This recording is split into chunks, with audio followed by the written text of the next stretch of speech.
çok değerli şehit aileleri. Her birinizi salamlayırıq. Bugün İgid qəhrəman oğullardan biri olan Bahadur Sehrimanoğlu Quliyevin anım gününə toplaşmışıq.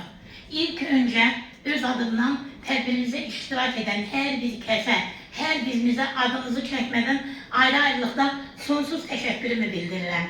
Bugün Bahadur'un anası aramızda değil, yani səhhətində üstünüzə sağlıq olsun, problemler var.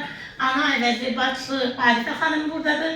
Onun yanında olduğunuz üçün mən Raziyə Kamil qızı olaraq öz adımdan hər birinizə ayrı-ayrılıqda sonsuz minnətdarlığımı bildirirəm. Azərbaycan Dövlət Respublikasının dövlət himni səsləndirilir. Azərbaycan Respublikasının dövlət himni səsləndirilir.